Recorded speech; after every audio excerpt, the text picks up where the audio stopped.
All right, welcome. Today we're going to tackle the absolute backbone of all accounting, the ledger.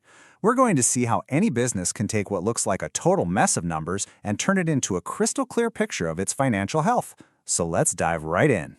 It seems like it should be a simple question, right? But just think about it. You've got money flying in, money flying out, you've got debts, you've got assets, all at the same time. Just keeping track of it all is a huge challenge. So how do they actually pull it off? Well, I'll tell you one thing, it's not with a simple diary. So here's our game plan. First, we're going to break down the core problem of just trying to track everything. Then, we'll introduce the ledger as the elegant solution. We'll see how a process called posting makes it all work, figure out how to find the bottom line for any account, and finally prove that all our work is correct with something called the trial balance. Okay, so let's start with that fundamental problem. Why can't a business just, write down every single transaction as it happens, like in a diary? Well, the funny thing is, that's almost exactly where it all begins.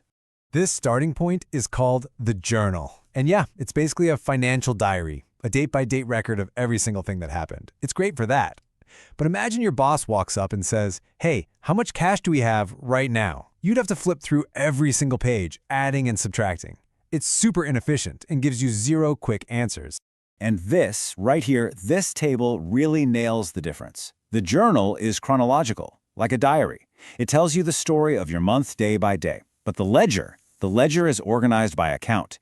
Think of it like a perfectly indexed library. The journal tells you what happened, but the ledger answers the real question everyone wants to know. So what's the balance? Okay, so now let's get to the solution. We're making a huge shift here, moving away from that simple diary and into a really powerful, organized library of all our financial information.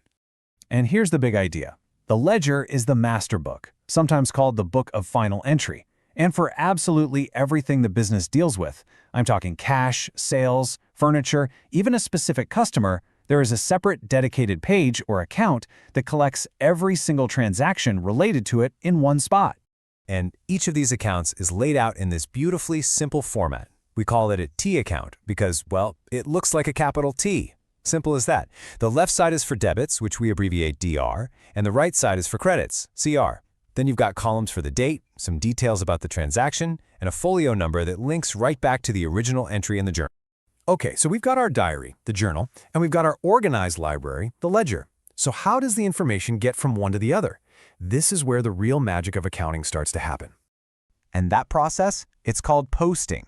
It's literally just the simple, systematic act of transferring every entry from that chronological diary, the journal, to its proper home in the library, the ledger. This is exactly how we turn that chaos into total clarity. Let's use the most basic transaction there is, starting a business.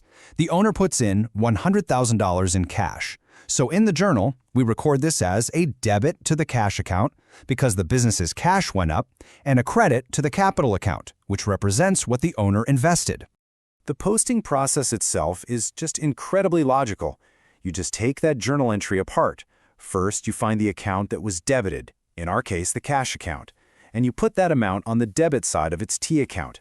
Then you find the credited account, capital, and you post the very same amount on the credit side of its T account.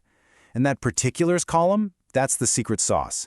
It creates a perfect cross-reference, telling you exactly where the other half of the transaction went. It's a perfect audit trail. And voila! Here's what it looks like after posting.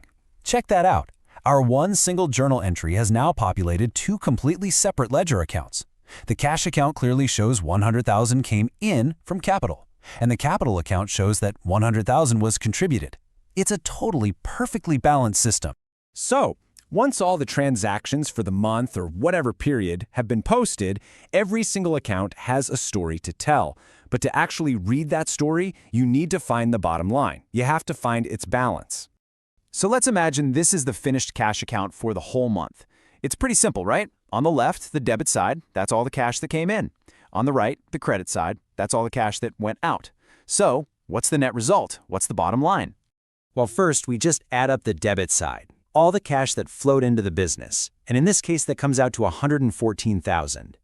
Next, we do the exact same thing for the credit side. We total up all the cash that was spent, and that comes to a nice round $30,000. And the difference between the two, the big side minus the small side, gives us our final debit balance. $84,000. Now, that's not just a number.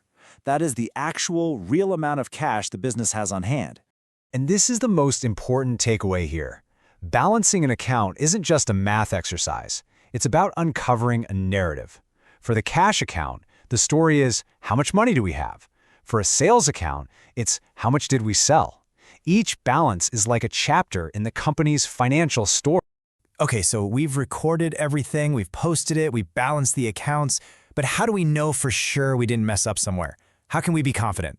Well, there is one final check, and it's the ultimate proof of our work. This step is called the trial balance.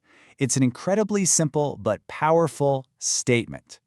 All we do is take the final balance from every single account in our ledger and list them all in one place. And here's the beautiful part.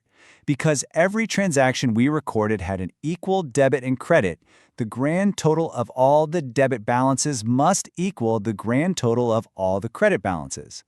And here's what that looks like. We just go down the list of all our accounts. Our cash account had a debit balance of $84,000, so we pop that in the debit column.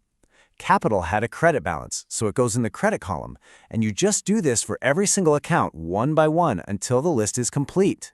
And now, the moment of truth. We add up the entire debit column, and we add up the entire credit column, and they match perfectly. $152,000 on both sides. This is that aha moment. It confirms the mathematical accuracy of our entire system. Everything clicks into place. So, there you have it. We've gone from what felt like a chaotic list of events in a diary to a perfectly organized, perfectly balanced summary of the business. The ledger doesn't just track numbers, it builds a true narrative of a company's health, which really leaves just one final question for you to think about. What story are your numbers telling?